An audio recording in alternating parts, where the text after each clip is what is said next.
लिखा है ठीक उसी दिन, किस दिन? जिस दिन मेमना कटा था। ठीक उसी दिन, किस दिन? जिस दिन यीशु क्रूस के ऊपर मरा था। और यीशु ने आखिरी शब्द क्या कहा था? इट इज फिनिश, पूरा हुआ। जिस दिन मेमना कटा था उस दिन रात पूरा हुआ। 430 साल की गुलामी खत्म। मैं कनेक्शन रखूंगा, अभी रख रहा हूं, मजा आएगा आप लोगों को। तो मैं फिर पूछ रहा हूं कि आप लोग सब तैयार हैं? क्योंकि अब जो आ रहा है ना वो बम है, बम।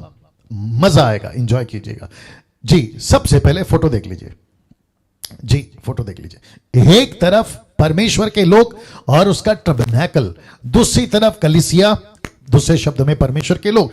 तो दोनों का कनेक्शन आपके बीच में रखने जा रहा हूं। अमेजिंग। दोनों का कनेक्शन आपके बीच में रखने जा रहा हूं। मैं कोशिश करता हूं ऐसी चीजें, बाइबल की बातों का ऐसा एंगल। मैं आपको सच बताता हूं, प्रतिदिन जिस दिन खत्म होती है उसके नेक्स्ट डे 24 आवर्स मेरे दिमाग में एक ही चीज घूमती है, नेक्स्ट क्या दूं, नेक्स्ट क्या दूं, अगला कैसे दूं। मेरे फेसबुक, माफ करें, लैपटॉप के ऊपर आपको बहुत सारे जो स्लाइड्स का काम प्रति टाइम ऐसा चलता हुआ मिलेगा। मेरी पूरी कोशिश, मैंने शुरू में कह दिया, मेरी पूरी कोशिश है सही कॉन्टेक्स्ट, हिस्ट्री, लैंग्वेजेस, ट्रांसलेशंस और साथ ही साथ लेखक का टोन, कब कहा था, किसको कहा था, कैसे कहा था, क्यों कहा था, ये सारी चीजों को मैं आपके बीच में रखने की एंगल पकड़ता हूं। और यहां पे देख लीजिए कि क्या गजब का एंगल है। एक तरफ है इजराइल, टबरनेकल, दूसरी तरफ है कलीसिया। आज की अब कनेक्शन देखना चाहोगे? रख रहा हूं। तो मैं फिर पूछूंगा कि आप लोग अगर तैयार हैं, पेपर पेन आपका। अच्छा, एक और चीज याद आ गई। आज जिन लोगों से मैं बात कर रहा था वो कह रहे थे कि हम लोग घर पर आपको जो है सेट करके सभी लोगों के साथ देखते हैं। मैं फिर कहूंगा, ऐसा कर रहे हैं आप लोग, अप्रिशिएट करता हूं, सल्यूट करता हूं, लेकिन मुझे उसकी है ना 2-3 सेकंड की वीडियो भेजिए। 2-3 सेकंड, 4-5 सेकंड, जैसा भी ठीक लगे, जो आपका व्हाट्सएप पे अपलोड हो सकता है, क्योंकि बहुत सारा मेमोरी खाता है, सॉरी एमबी खाता है, तो उसके हिसाब से भेजिए, या तो फोटो भेजिए। मैं देखकर प्रभु को धन्यवाद देना चाहूंगा और प्रभु की महिमा करना चाहूंगा। तो दोस्तों, इस वक्त मैं वापस आता हूं, इस कनेक्शन को रखने जा रहा हूं। तो दोनों का कनेक्शन, सबसे पहला यहां भी 430 साल और यहां पे भी 430 साल कनेक्शन दे चुका हूं। 430 साल का, ये 430 साल की गुलामी में थे, उस रात आजादी मिली। कौन सी रात? उसी रात जिस दिन मेमना कटा था। कौन सी रात? 430 साल, 400 साल, माफ करें 4000 साल जो कि गैप आया था। और फिर उसके बाद में 430 साल मलाकी और मती के बीच में, जो कि यीशु 30 साल के बाद में मरा। मैं वो भी कनेक्शन दे चुका हूं।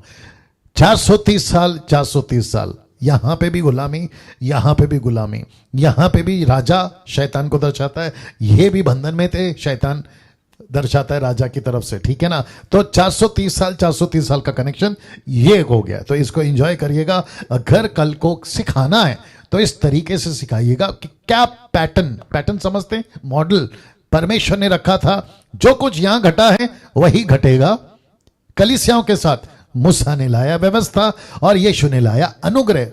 The book of John chapter 1 16-17 में लिखा है, मूसा के द्वारा व्यवस्था आई, यीशु के द्वारा ग्रेस, अनुग्रह है। और फिर हमको यह भी पता चलता है कि दोनों को कहा है ये दृष्टांत है, तुम इनसे सीखो, इससे सबक लो। कितनी बार बता चुका हूं, 1 कुरिन्थियों 10 का 1 से अगर आप पढ़ते हो आपको वहां पे मिलता है ना। दूसरा कनेक्शन देने जा रहा दोस्तों, तैयार हैं? लीजिए। दोनों का कनेक्शन, इनको भी अपने लिए अपनाया और इनको भी, कलीसिया को भी अपने लिए अपनाया।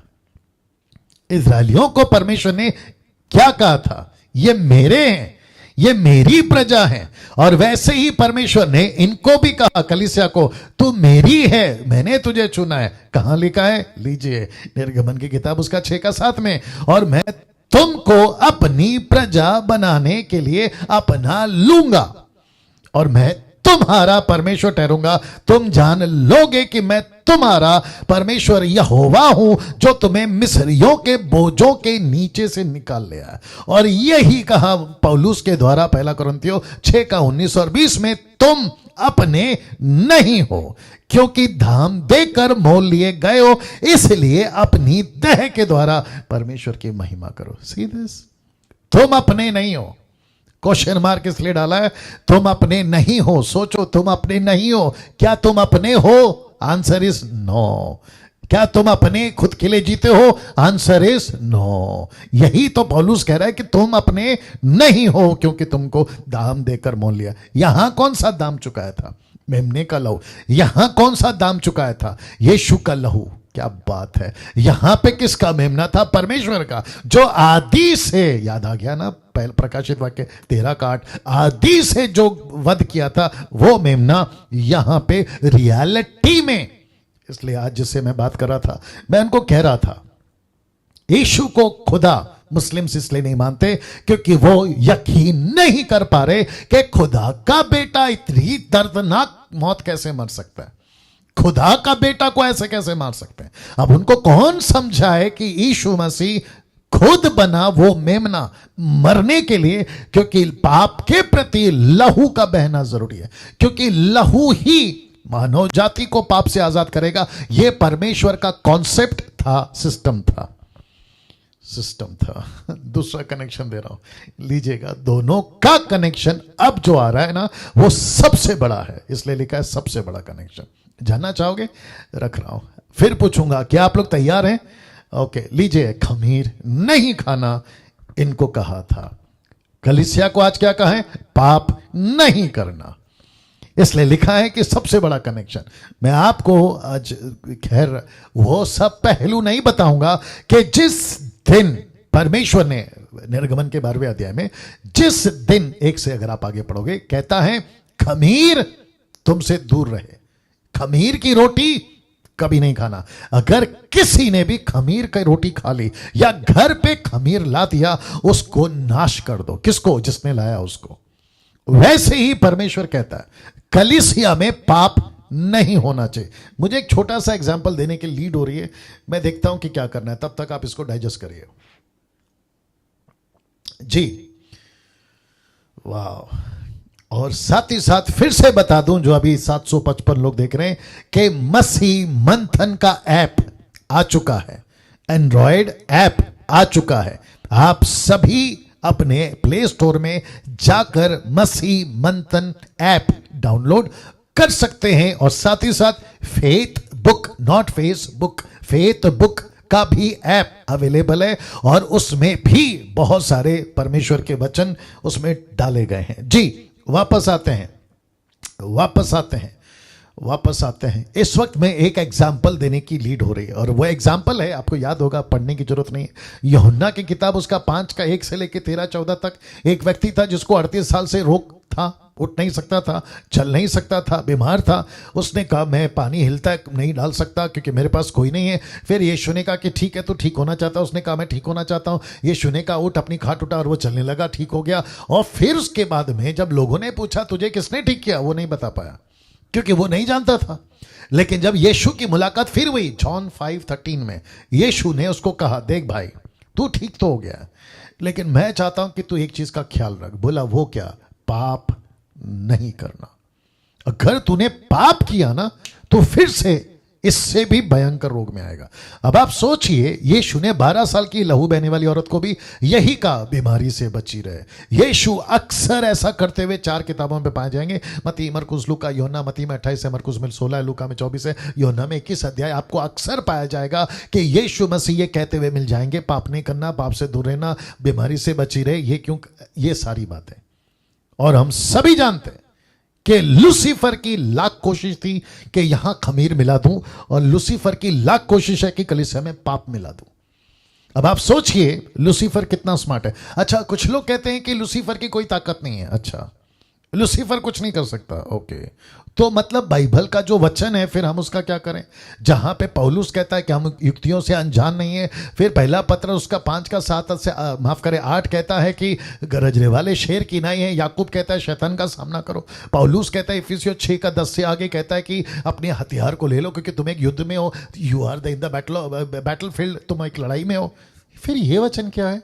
फिर यीशु कहता है प्रार्थना करो, परीक्षा में ना फंसो। फिर यीशु की प्रार्थना पिता से कि जैसे मेरी रक्षा करी, इनकी रक्षा करो। सी ये जो प्रॉस्पेरिटी वाले प्रीचर होते ना, ये एंगल को नहीं छूते। ये ब्लेसिंग वाले जो प्रीचर होते ना, ये पहलू नहीं बताते। और कलीसिया को ऐसा लगता है कि यार वाह, हम तो है ना इसमें है, मखमल में, रेड कारपेट में चल रहे हैं, और हमको किसी प्रकार की तकलीफ, क्यों? अनुग्रह आ गया। मैं उसके खिलाफ नहीं हूं, अनुग्रह के खिलाफ नहीं हूं। अनुग्रह बहुत अच्छी बात है, अनुग्रह में ही तो हमारा उद्धार हुआ है। अगर अनुग्रह नहीं होता तो हम नहीं बचाए जाते, ये बात बिल्कुल सच है। लेकिन अनुग्रह को सस्ता क्यों बनाते हो? चीप क्यों बना देते हो? सस्ता क्यों बना देते हो? रोमियो का 6:1 याद नहीं है? क्या अनुग्रह को सस्ता मत बनाओ, परमेश्वर के धीरज को तुच्छ मत जानो, उसके धीरज का अपमान मत करो। ये सारी चीजें भी तो है ना। ये लोग हैं ना, ऐसे लोग हैं। और मैं वापस कहता हूं कि परमेश्वर कहता है पाप नहीं करना। उसको भी कहा पाप नहीं करना, किसको? 38 साल वाले व्यक्ति को। बहुत जरूरी है, बहुत जरूरी है। हम जब कलीसिया में आते हैं, ये डर हमारे अंदर होना बहुत जरूरी है कि मैं किसके साथ चल रहा हूं, मैं कैसे परमेश्वर के साथ चल रहा हूं। क्योंकि लूसीफर ने क्या किया पता है? मैं आपको वो कनेक्ट करवा देता हूं। लूसीफर इतना स्मार्ट है, बाप रे। अब इसको डाइजेस्ट करना थोड़ा हैवी है ना, गले से उतारिएगा उसको। उसने यीशु की टीम को नहीं छोड़ा। मैं रिपीट करता हूं, उसने यीशु की टीम को नहीं छोड़ा। एक वचन निकालना, लूका की किताब उसका 22:31 से पढ़ना है। Luke chapter 22 verse 31। बीच बीच में वचन बहुत आते हैं, क्योंकि आपको पता है ऊपर इमैनुअल है, ये मैनुअल है, ये डैनियल है। क्या करें, है ना, आपको लेना है। Okay, the book of Luke chapter 22 verse 31, 22-31। या आप लोग जो देख रहे हैं कमेंट्स में डाल दें प्लीज, नीता जी या जो भी देख कर रहे हैं जी। ऐसा लिखा है, शिमोन है शिमोन, मतलब पतरस है पतरस, देख शैतान ने तुम लोगों को मांग लिया है। मैं रिपीट करता हूं कि शैतान ने तुम लोगों को मांग लिया है कि गेहूं के समान फटके, परंतु मैंने तेरे लिए विनती की है कि तेरा विश्वास जाता ना रहे। जब तू फिरे तो अपने भाइयों को स्थिर करना। इसका मतलब क्या है? यीशु के रहते हुए लूसीफर पतरस को मांग रहा है, बाकी चेलों को मांग रहा है, और एक को, यूदा इस्करियोत को तो ऐसा मांग लिया कि लास्ट तक नहीं पलट पाया या नहीं सुधर पाया, और ऐसी मौत मरा। यीशु ने भी कहा इसी लाइन को, पतरस ने भी कहा इसी लाइन को, कि अगर वो पैदा ही नहीं होता तो उसके लिए अच्छा था। बाप रे। अब आप सोच के देखें कि लूसीफर कितना स्मार्ट है। मैं फिर कहता हूं, यहां खमीर की वार्निंग, यहां पाप की वार्निंग। मजाक नहीं है ना मिनिस्ट्री, मजाक नहीं है ना यीशु, मजाक नहीं है ना चर्च या संगति, या आप जहां जाते हैं उठते बैठते हैं, मजाक नहीं है ना। मुझे नहीं पता कि पास्टर्स लोग ये सब प्रचार करते हैं कि नहीं करते। अगर करते हैं 10% की गिनतियों में, उनको सलूट है। लेकिन अगर नहीं करते हैं तो बेड़ा गर्क तो उनका भी हुआ है, और जो उनके पीछे चल रहे हैं ना लाखों हजारों की तादाद में, उनका भी बेड़ा गर्क हुआ है। क्योंकि यहां के लोग नहीं बचे, ये बता दूं मैं आपको, अभी रखूंगा मैं वचन। यहां के लोग नहीं बचे। जानते क्यों नहीं बचे? क्योंकि खमीर मिलता चला गया उनके अंदर। और यहां के लोग भी नहीं बचेंगे, क्योंकि ये नमूना है। बहुत गजब की बात बोल गया हूं मैं अभी, बहुत डेप्थ था उसके अंदर। ये लोग नहीं बचे, ये लोग नहीं बचे। जब ये लोग नहीं बचे खमीर के चलते, किसका लहू ने बचाया? बकरी मेमना। लेकिन यहां कैसे बचेंगे? क्योंकि यहां तो यीशु का लहू है, यहां तो अपमान यीशु का है। इसलिए तो लिखा ना इब्रानियों की किताब उसका 10वां अध्याय वचन 25-26 से, अगर तुम फिर भी करते हो तो एक ऐसी भयंकर आग, बाढ़ जो तुमको खत्म कर देगी। लिखा है कि नहीं लिखा है? वाह, दिमाग में बहुत कुछ आ रहा है। 780 लोग जुड़ गए दोस्त, आखिर तक बने रहिएगा। दोनों का कनेक्शन सबसे बड़ा है, खमीर खाना नहीं, लिखा है पाप नहीं करना। अब दूसरा कनेक्शन और दे रहा हूं, लीजिए। दूसरा मतलब कनेक्शन के बाद कनेक्शन दे रहा हूं। आपको पता है इनको क्या कहा था? इनको कहा था 10 आज्ञा का पालन करो। सही इनको दी गई थी 10 आज्ञा का पालन करो, और इनको उठते बैठते आते जाते। और एक बताता हूं व्यवस्था विवरण उसका 27 का एक देना, मेरी शायद याददाश्त अगर ठीक है। डेटरोनॉमी चैप्टर 27 वर्स 1। आजकल बहुत बाइबल पढ़ रहा हूँ, बहुत स्टडी कर रहा हूँ, तो कभी कभी है ना क्या बोलते हैं, ये हो जाता है 27 का 1, जगलिंग बोलते हैं ना उसको, वो हो जाता है।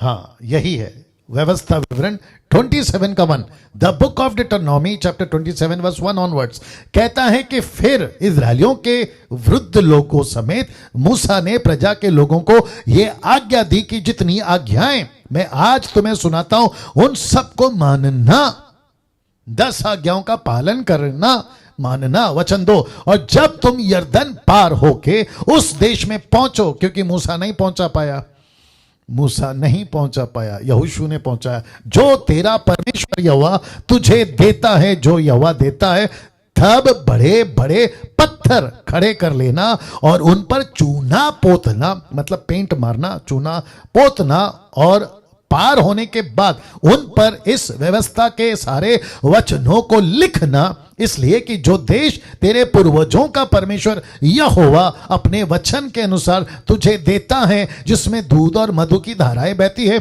उस देश में तू जीने पाए, उसमें तू जिंदा रहेगा। वाह यहां लिखा है 10 आज्ञाओं का पालन कर, और ऐसा पालन कर कि जब तू वहां पहुंचे, कहां, यरदन पार, तो सफेद पेंट पत्थरों पर मारना, चट्टानों पर मारना और वचन लिखना, ताकि आते जाते, उठते बैठते, अड़ोसी पड़ोसी, बाहर का अंदर का, देशी विदेशी, ये सब पढ़ें। और वो इसलिए पढ़ें ताकि वो जिंदा रहें। और आपको पता है अब हमको कौन सी आज्ञा मिली है? यीशु की आज्ञा पालन करो, क्योंकि यीशु ने खुद कहा है, आदि में परमेश्वर ने क्या कहा, यीशु ने क्या कहा, आदि में वचन था, वचन परमेश्वर के साथ था और वचन खुद परमेश्वर था और वचन ही देहधारी हुआ। लिखा है कि नहीं लिखा है दोस्तों? पहला यूहन्ना, माफ करें, यूहन्ना 1 और 14 बताइए।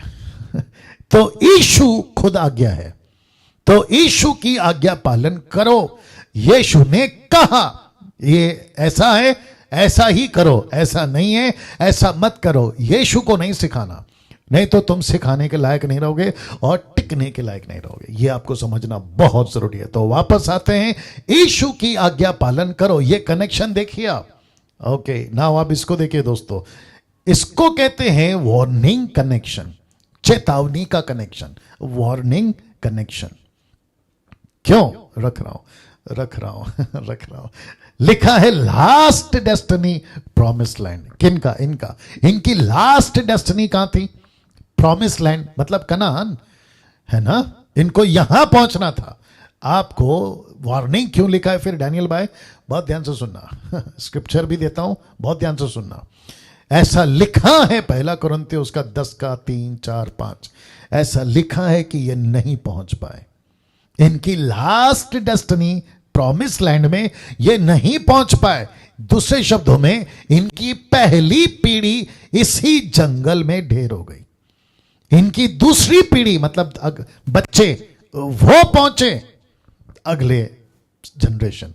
और हम मसीह मंथन क्या तैयार कर रहे हैं? Next generation. जरा सोच के देखिए क्या गजब की चीज आ रही है। मैं फिर कहता हूं, 800 लोग जुड़ गए, मैं फिर कहता हूं, आखिर तक जुड़े रहिएगा। वापस कह रहा हूं इस बात को, इनकी डेस्टिनी, जो लास्ट डेस्टिनी, वो थी प्रॉमिस लैंड, नहीं पहुंचे।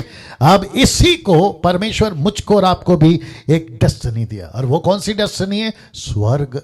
वो कौन सी डेस्टिनी है? परमेश्वर के पास, जिसको कहते हैं हेवन, जिसको कहते हैं हेवन, स्वर्ग।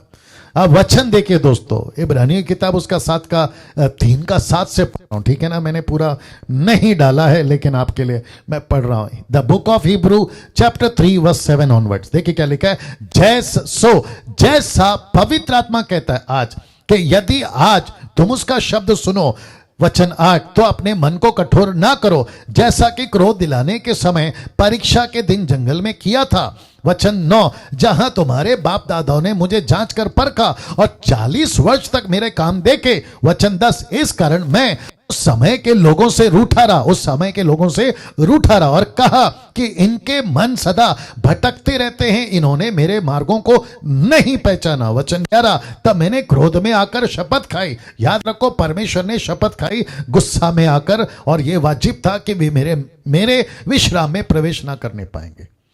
वचन 11 क्या कहता है? मेरे विश्राम में प्रवेश नहीं करेंगे। वचन 12, फिर पौलुस कहता है कि हे भाइयों चौकस रहो। सी लिखा है, हे भाइयों चौकस रहो कि तुम में ऐसा बुरा अविश्वासी मन ना हो जो जीविते परमेश्वर से दूर हट जाए। अभी बीच में कुछ लोग कह रहे थे कि उद्धार पाने के बाद क्या हम अपना उद्धार खो सकते हैं? तो फिर ये क्या है? मैंने कहा था ना, उद्धार खो सकते हैं, परमेश्वर आपका उद्धार नहीं छीनेगा, परमेश्वर आपका दिया हुआ गिफ्ट आपसे नहीं लेगा। माफ करिए जो शब्द का इस्तेमाल कर रहा हूं, लेकिन तुम्हारी मस्ती के चलते ये चला जाएगा। मस्ती मिट जाएगी तुम्हारी हस्ती। यही तो बता रहा है पौलुस। कहता है कि हे भाइयों, चौकस रहो, बी अवेयर, सावधान रहो कि तुम में ऐसा बुरा अविश्वासी मन ना हो जो जीविते परमेश्वर से दूर हट जाए। फिर कहता है वचन 13, वरन जिस दिन तक आज का दिन कहा जाता है, हर दिन एक दूसरे को समझाते रहो, एक दूसरे को समझाते रहो। यही तो काम कर रहा है डैनियल राज, एक दूसरे को समझाते रहो, ऐसा ना हो कि तुम में से कोई जन पाप के छल में आकर कठोर हो जाए। वचन 14, क्योंकि हम मसीह के भागी हुए हैं, यदि हम अपने प्रथम भरोसे पर अंत तक धीरता से स्थिर रहें, अंत तक दृढ़ता से स्थिर रहें। वचन 15, जैसा कहा जाता है कि यदि आज तुम उसका शब्द सुनो तो अपने मनों को कठोर ना करो, जैसा कि क्रोध दिलाने के समय किया था। वचन 16, भला किन लोगों ने सुनकर क्रोध दिलाया? क्या उन सब ने नहीं जो मूसा के द्वारा मिस्र से निकले थे? वचन 17, वह 40 वर्ष तक किन लोगों से रूठा रहा? क्या उन्हीं से नहीं जिन्होंने पाप किया? उनकी लौथें जंगल में पड़ी रही, उनकी लाशें जंगल में पड़ी रही। वचन 18 कहता है, उसने किन से शपथ खाई कि तुम मेरे विश्राम में प्रवेश ना करने पाओगे? केवल उन्हीं से जिन्होंने आज्ञा ना मानी,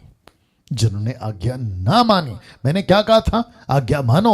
उन्होंने 10 आज्ञा का पालन नहीं किया, उनको सजा मिली। सोचो अगर आज आप यीशु की आज्ञा नहीं मानते तो ऐसा लिखा है कि तुम भी वंचित रह जाओगे उस प्रतिज्ञा के देश से, प्रॉमिस्ड लैंड से। इसलिए वार्निंग लिखा है। वचन 19, सो हम देखते हैं कि वे अविश्वास के कारण प्रवेश ना कर सके, क्योंकि ये अविश्वासी हो गए थे। नाम खे विश्वासी। ऐसे मसीह समाज में आज कितने आप ही बताइए? चर्च जाते हैं लेकिन विश्वासी कहते हैं, लेकिन प्रभु कहता है अविश्वासी है।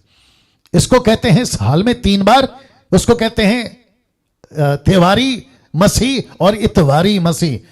आ गया समझ में आपको? सोचिए किस तरीके के मसीह लोग आज हैं। नाउ